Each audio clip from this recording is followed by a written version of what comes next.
코로나19 전 세계적인 팬데믹으로 인해서 혼란스러운 2020년이 지나가고 새해가 시작이 되었습니다. 그로 인해서 새로운 시대, 뉴 노멀 시대가 빠르게 우리의 일상을 바꿔버렸습니다. 그런데 올해도 사정은 그렇게 나아질 것 같지는 않습니다. 작년보다는 조금 더 좋아지리라라고 하는 그런 소망은 생기지만 그래도 아직은 코로나와 공존하며 살아가는 법을 고민해야 될 것 같습니다. 거의 1년 동안 우리 한국교회는 단계에 따라서 대면 예배 금지라고 하는 정부의 방역 지침을 따라야만 했습니다. 주일 성수와 또 성전 중심의 신앙생활을 해온 우리로서는 너무나 당혹스러운 일이었습니다.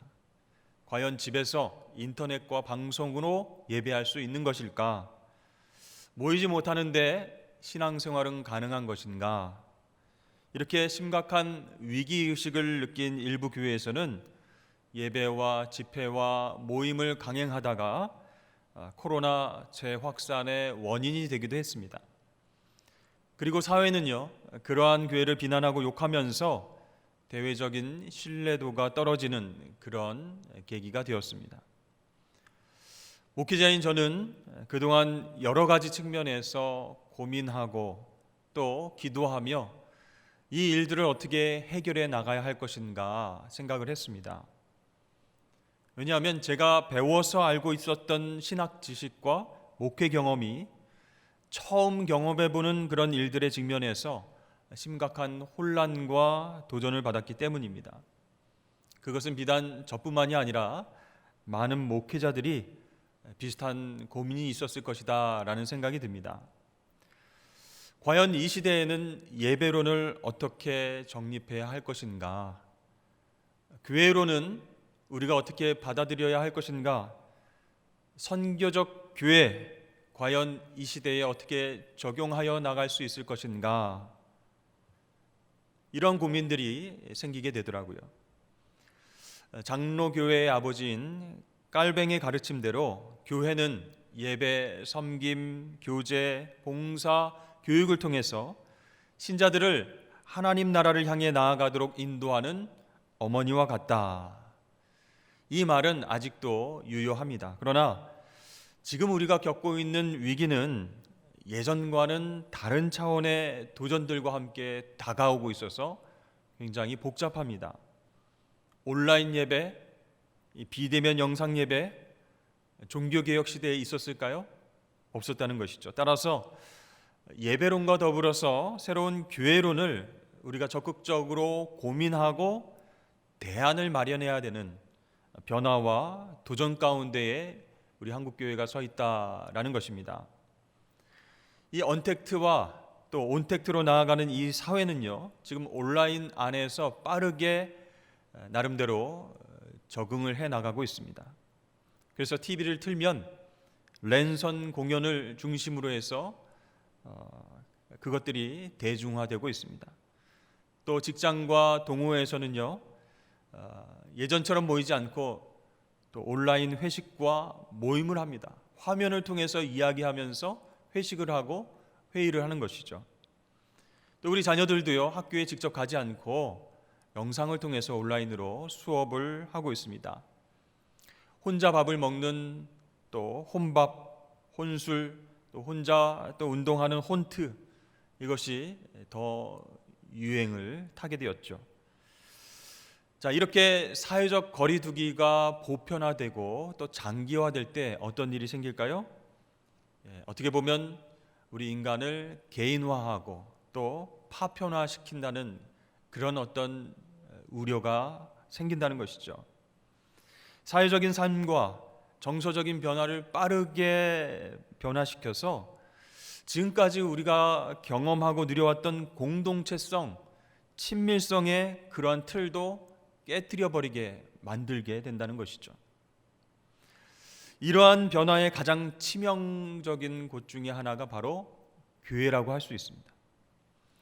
여러분, 다른 공동체도 친밀성이 있지만 이 신앙 공동체의 친밀성은요, 사회의 어떤 공동체보다 굉장히 끈끈하고 잘 연결되어 있는 공고한 것이었습니다. 그러나 이 사회적 거리두기에 따라서 어떤 공동체와 장소를 막론하고 마스크를 써야 했습니다. 그리고 일정 숫자 이상으로 모인 그 모임을 제한해야 됐습니다.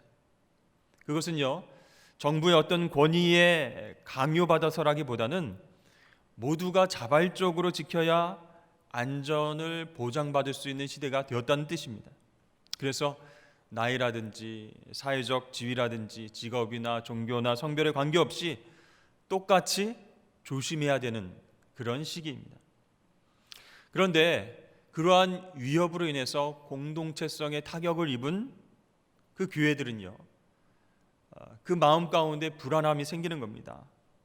그래서 그것을 저항하고 위반하면 반사회적인 집단으로 낙인 찍히게 된다는 것이죠. 자, 여기에 우리의 고민이 있습니다. 자발적인 사회적 거리두기를 실천하면 이 교회 공동체성과 예배가 약해질 것 같고, 또 예배와 모임을 강행하면 안전이 위협받고 또 반사회적이고 이기적인 집단으로 낙인이 찍히게 됩니다. 저는 이러한 상황 속에서 교회는 이래야 된다라는 생각을 갖고 있습니다. 본질은 지키되 언제나 개혁되어야 하며 변화되어야 되고, 시대적인 요구와 도전에 반응하면서 새로운 선교적 방법과 대안을 마련해야 된다라고 생각합니다.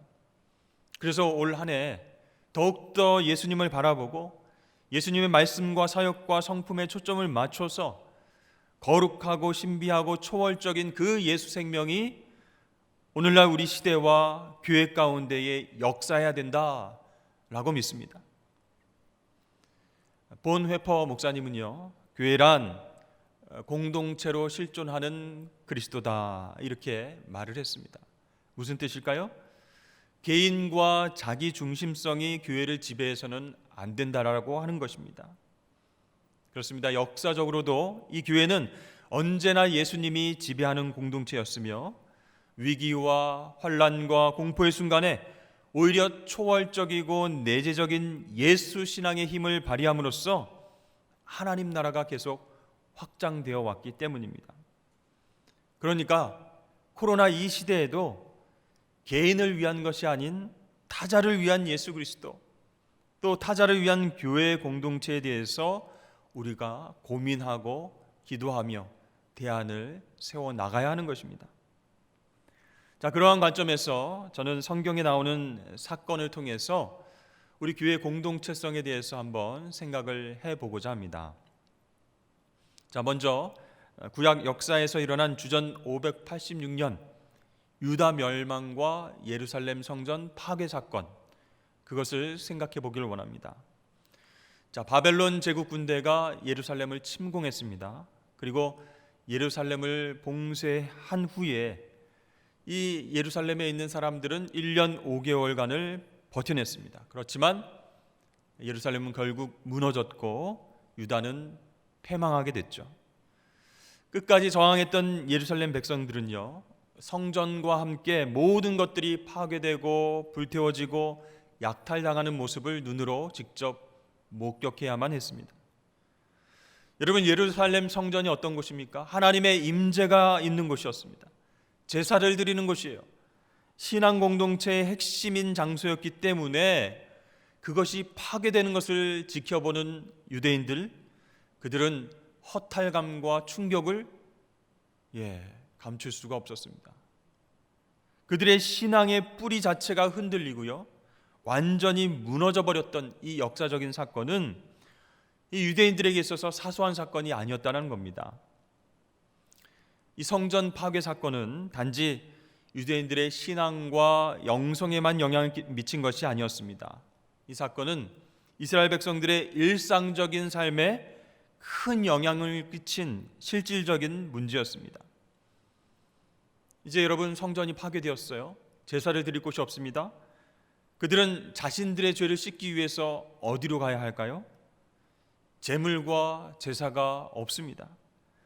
제사장과 레위인들이 있지만 그들이 할 수 있는 일이 거의 없다는 겁니다. 그런 세상을 상상해 본 적이 한 번도 없었는데 그들에게 현실로 다가오니까 충격입니다. 그리고 바벨론 포로로 잡혀간 이스라엘 백성들은 멀고 먼 이방 땅 바벨론으로 강제 이사해야 했습니다. 매일 바벨론 강가에서 울며 고향을 향해서 가슴치며 기도했습니다. 그래서 여러분, 예루살렘 성전 파괴 사건은요, 단지 제사 장소로서의 성전이 사라진 것만을 의미하는 것이 아닙니다. 성전은 이 유대 공동체의 신앙 중심이며 핵심이었습니다. 그 성전이 파괴되어서 없어지고 그 성전 장소, 그 터를 떠나서 이방 땅에 가서 살아야 한다는 것은요, 이건 완전히 충격이죠. 정체성의 혼란이죠. 그들이 조상 때부터 가지고 지켜온 그 신앙이 완전히 무너지는 그런 끔찍한 경험이었습니다. 여러분, 그래서 구약의 신앙 공동체는 어떻게 되었습니까? 성전 파괴와 함께 신앙도 다 무너지고 역사 속에서 하나님을 예배하는 일이 사라졌습니까? 그렇지 않다는 거예요. 결과적으로 예루살렘 성전 파괴는요, 유다 역사에 있어서 이 유대인들의 신앙이 성전 중심의 종교에서 율법 중심의 종교로 변화되는 그런 계기가 되었다는 것입니다. 긍정적인 변화의 측면이 있었다는 거예요. 바로 하나님 말씀 중심의 모임이 생겼다는 겁니다. 그들은 포로 생활을 하면서 성전에 모일 수 없으니까 다른 곳에 모여서 율법을 강론하고 시편을 낭독하게 되었습니다. 이것이 나중에 시나고그, 회당의 출발점이라고 할 수가 있습니다. 이 제사의 장소를 잃어버린 성전 파괴 사건이 유대 공동체에 미치는 그 영향력을 보면서 오늘날 코로나로 인한 우리 교회 공동체가 얻을 수 있는 교훈이 있지 않을까 싶습니다. 김균진 교수라고 조직신학을 전공한 교수님은 종교개혁의 교회론이 가톨릭과 결정적으로 다른 부분은 거룩한 성도의 공동체 혹은 거룩한 친교로 교회를 표현한 것이다, 이렇게 말하고 있습니다. 그러니까 그리스도 안에서 교제하는 성도들의 공동체가 교회라는 거예요. 그것이 사실이라면 여기에는요, 예수 그리스도 외에 그 어떤 우월한 지위나 직제도 원칙적으로 존재할 수 없다는 겁니다. 만약에 교회가 예배와 성도의 교제 중심이 아닌 엄격한 위계와 예배당 자체를 교회로 인식하는 생각이 지배적이었다면 우리도 성전주의에 빠져서 유전과 관습만을 지키는 형식적인 신앙생활을 할 수도 있다라는 거예요. 자, 그래서 이것은요, 한편으로 보면 자기 주도적인 신앙생활을 회복할 수 있는 기회가 되었다는 뜻입니다. 여러분, 한국교회가 그동안 개교회주의와 성장주의를 교회 존재 목적으로 보았다면 이 구약 성경 역사를 통해서 교회의 본질은 건물이 아니라, 장소가 아니라 성도의 거룩한 교제다라고 생각하고 지금 이 시대 가운데에도 적용할 수 있어야 된다는 겁니다. 예수님께서 사마리아 여인을 우물가에서 만나셨습니다. 처음에는 이 여인과 물에 대해서 이야기를 나누다가 이 여인이 예배에 대해서 예수님께 질문을 합니다. 이 여인은 사마리아 사람들은 그리심산에서 예배하고 유대인들은 예루살렘에서 예배하는데 도대체 하나님은 어디에서 예배드리는 것을 기뻐 받으십니까? 이런 질문을 예수님께 한 거예요. 그때 예수님께서 이렇게 대답하셨습니다. 이 산에서도 말고 예루살렘에서도 말고 너희가 아버지께 예배할 때가 이르리라. 너희는 알지 못하는 것을 예배하고 우리는 아는 것을 예배하노니 이는 구원이 유대인에게서 남이라. 아버지께 참되게 예배하는 자들은 영과 진리로 예배할 때가 오나니 곧 이때라. 아버지께서는 자기에게 이렇게 예배하는 자들을 찾으시느니라. 하나님은 영이시니 예배하는 자가 영과 진리로 예배할지니라. 사마리아 여인에게 이렇게 대답하셨어요. 여러분, 영과 진리로 예배한다는 것은 성령으로 드리는 예배라는 것입니다. 자, 북이스라엘과 남유다가 모두 실패한 형식적인 성전 예배를 이제 예수 그리스도께서 회복시키신다는 거예요. 그분께서 이제 영과 진리로 예배하는 본질을 찾아주겠다, 이렇게 말씀하신 것입니다. 예수님이 십자가에서 구속의 제사를 드리시고 성전과 지성소를 가르고 있었던 그 휘장을 찢어서 모든 백성들이 하나님께로 나아갈 수 있도록 만드신 거예요. 또 여러분, 사도행전에 기록된 스데반의 순교 사건을 여러분 잘 아실 것입니다. 스데반 집사가 돌에 맞아서 죽은 그 직후에 예루살렘 교회에 전면적으로 불어닥친 박해 사건으로 인해서 초대교회 성도들은 예루살렘에서 흩어지게 됩니다. 자, 예수님께서는 제자들에게 명령하실 때 너희들 꼭 예루살렘에 남아서 귀한 사명을 감당해야 된다, 어디 떠나지 말아라, 이렇게 말씀하지 않으셨죠? 성령으로 세례를 받고 그 권능으로 말미암아 예루살렘과 온 유대와 사마리아 땅끝까지 이르러서 내 증인이 되라 라고 그렇게 명령을 하셨습니다. 그런데 여러분, 제자들은요, 예루살렘을 떠날 생각이 별로 없었습니다. 이 사도의 가르침 속에서 서로 교제하고 떡을 떼고 오직 기도하기를 힘쓰는 이 초대교회가 아름답게 성장하고 있었기 때문입니다. 날마다 성전에 모이기를 힘쓰는 교회, 예배와 교제와 친교와 봉사와 전도가 그렇게 일어나는 아름다운 공동체로 성장하고 있었습니다. 그런데요, 그것은 주님의 뜻이 아니었습니다.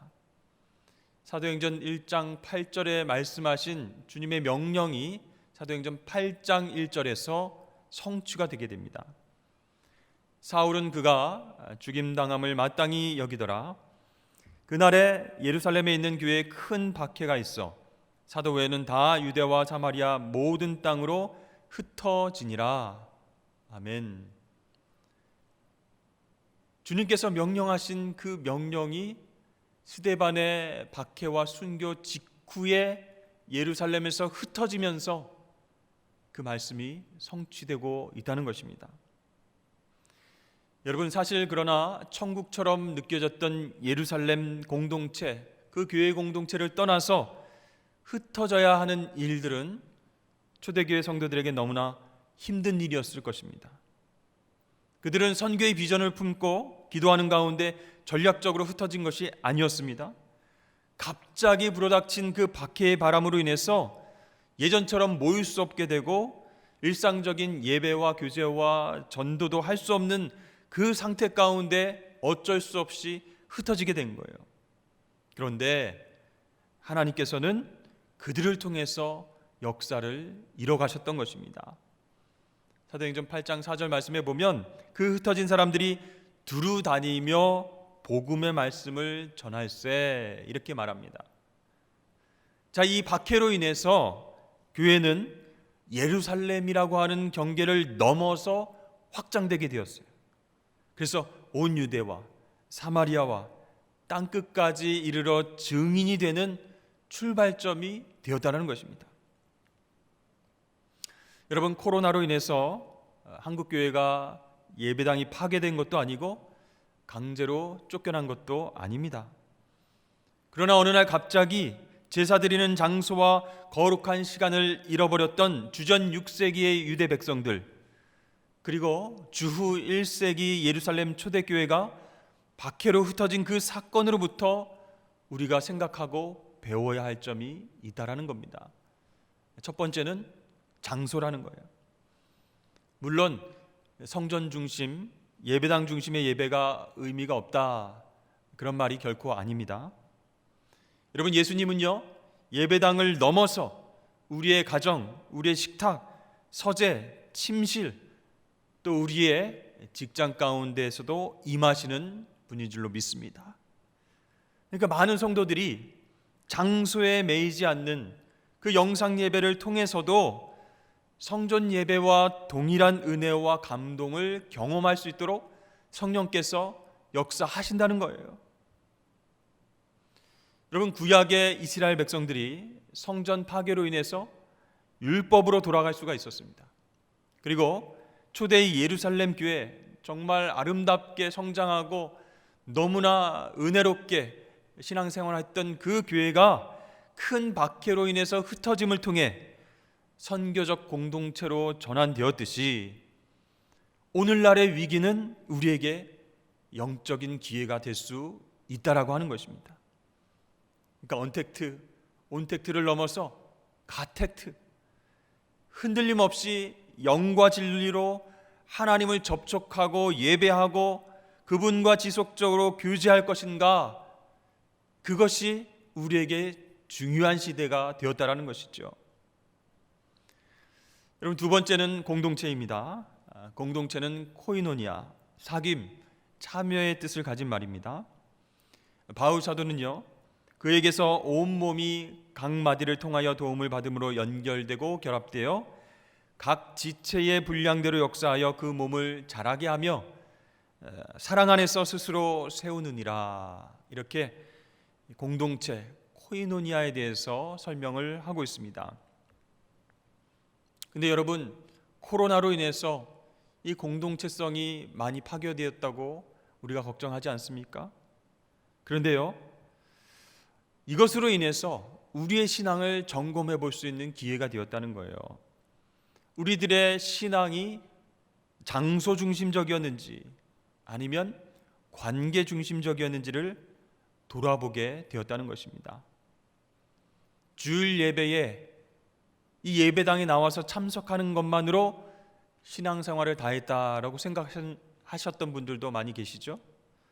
또 예배를 드리고 봉사활동 열심히 했지만 그 생활 속에서 형제 자매들과의 영적인 관계와 사귐의 관계는 얼마나 잘 되어 있었는가 돌아보게 된다는 것입니다. 그래서 여러분, 정말 중요한 것은 이 공동체 안에서 코이노니아, 영적 관계의 결속이 잘 되어 있었느냐라고 하는 게 중요한 거예요. 그래서 우리는 코로나 시대 속에서 우리 신앙을 돌아보는 중요한 질문이 단순히 예배를 교회에 나와서 못 드려서 힘들다, 그것이 아니라 진정한 어떤 영적인 관계와 결속의 끈끈함이 우리 공동체 안에 형성되어 있었는가, 이런 질문을 던져봐야 된다는 것입니다. 여러분, 성경이 가르쳐주는 신앙은요, 본질적으로 관계입니다. 우리가 예수 그리스도를 믿음으로 말미암아 하나님의 자녀가 되었죠. 예수님과 연합하는 그런 관계가 되었습니다. 이렇게 하나님의 자녀가 된 형제 자매들이 한 아버지, 한 성령 안에서 가족처럼 영적으로 관계를 형성하고 서로 사랑하고 섬기는 공동체, 그 안에 들어오게 된다는 것입니다. 그렇습니다. 코로나로 인해서 사람들이 더욱 이기적이 된다, 개인주의화 된다, 이렇게 얘기하지만 우리는 결코 혼자서 살아갈 수 있는 존재가 아니라는 겁니다. 누군가를 의지하고 도와주고 진정한 마음으로 교제해야 살 수 있는 그런 존재라는 것이죠. 한 조사에 따르면 이 현대인들은요, 나와 비슷한 성향이 있고 관심사가 유사한 사람들을 만나는 것에 대해서는 약 70%의 사람들이 자신의 시간과 비용을 투자할 용의가 있다, 이렇게 설문조사에 응했다라고 합니다.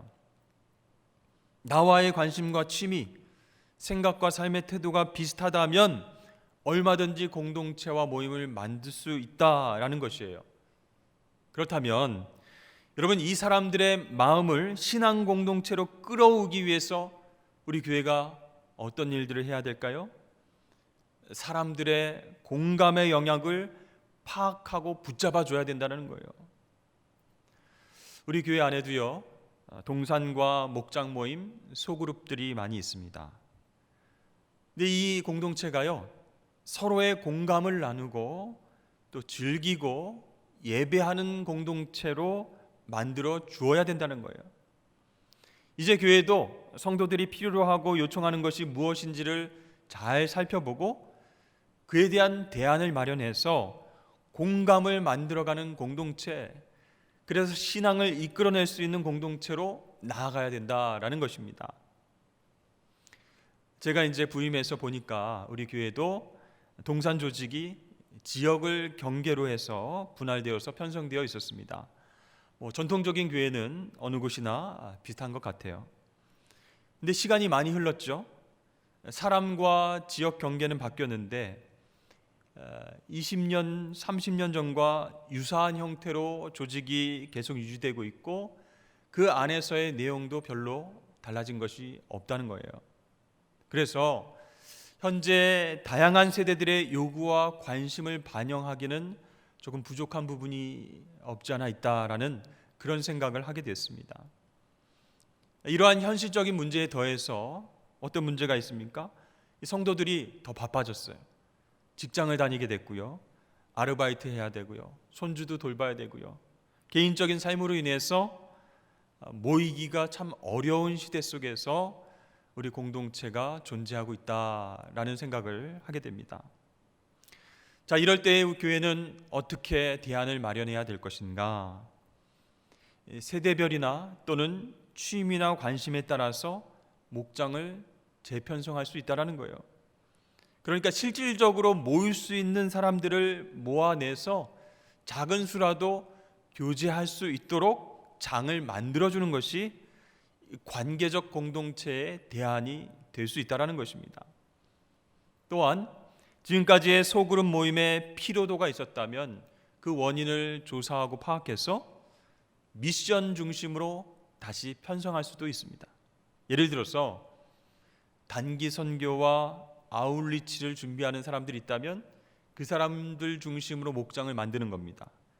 또 성지순례를 계획하고 있는 사람들끼리 목장을 만들어서 기도로 준비하는 것이죠. 또 국내 미자립 교회를 섬기겠다 이런 뜻이 있는 사람들과 함께 모여서 목장을 만들고, 또 방과 후 아이들을 돕겠다, 또 지역사회의 어떤 일들을 돕겠다, 그런 미션 중심으로 공동체 목장을 만들어서 그렇게 우리가 나아갈 수 있다는 것이죠. 그렇습니다. 이 시대의 소그룹 모임, 이 공동체는요, 새 포도주를 담을 수 있는 새 부대로 준비되어야 할 줄로 믿습니다. 아직은 대면으로 만날 수 없는 상황이라면 비대면으로 작은 교회 공동체를 이루어서 영상으로 서로 교제할 수 있도록 많이 만들 수 있는 거예요. 그것이 바로 서로의 공통 관심사와 기도 제목을 나누고 서로 위로하고 교제하고 힘을 주고 함께 예배하는 작은 교회가 될 때에 하나님의 놀라운 역사가 그 작은 교회를 통해서도 나타나게 된다는 겁니다. 초대교회 정신을 닮은 건강한 공동체로 성장할 수 있게 되는 것이죠. 지금 체제처럼 단지 어떤 담당 목사님들과의 어떤 관리를 받는 것이 아니라 그 작은 교회 공동체 안에서의 리더들, 목자와 부목자, 이분들이 리더십을 발휘해서 이 교회를 이끌어 나갈 때 정말 능동적이고 또 감격적인 은혜와 교제를 더 풍성히 나눌 수 있는 그런 장점이 생기게 될 것입니다. 여러분, 우리 산성교회가 포스트 코로나 시대를 준비하면서 요즘의 그 위기를 기회로 바꾼다면 변하지 않는 복음, 새 수리, 새 부대, 온라인 오프라인 합쳐서 온라인, 그 공동체에 담기게 될 줄로 믿습니다. 그러니까 우리는 준비해야 되는 겁니다. 기도하고 고민해야 되는 겁니다. 현재의 교회론과 예배론의 한계를 뛰어넘어서 새로운 회복과 성장의 길로 나아갈 것을 바라보면서 그렇게 기도로 준비해야 할 것입니다. 우리가요, 온라인 예배와 관계적 공동체를 통해서도 성령께서 일하심을 확인할 수 있다면 더 마음을 활짝 열고 준비할 수 있습니다. 그러면 성령 하나님께서 새로운 선교적 운동으로 우리 교회를 사용하실 줄로 믿습니다. 여러분, 성령의 역사는 어떻게 이루어져요? 바람처럼 그렇게 이루어진다라고 말씀하고 있죠. 그 성령님께서 코로나라고 하는 광야 위에 거룩한 공동체를 건설하시고 하나님 나라 확장을 계속해서 진행해 나가실 줄로 믿으시길 바랍니다. 여러분, 2021년 올 한 해는 그렇게 예수님을 바라보면서 그분이 진리 되신 말씀과 본질에 충성되게 집중하면서 이 관계적 공동체를 통해서 진정한 코이노니아가 우리 산성교회 가운데에 정착되기를 주의 이름으로 축복합니다. 그렇게 아름다운 공동체, 성령 공동체가 이루어지는 한 해가 되기를 주의 이름으로 축원합니다. 우리 말씀을 생각하면서 두 손을 가슴에 모으고 함께 통성으로 기도하기를 원합니다.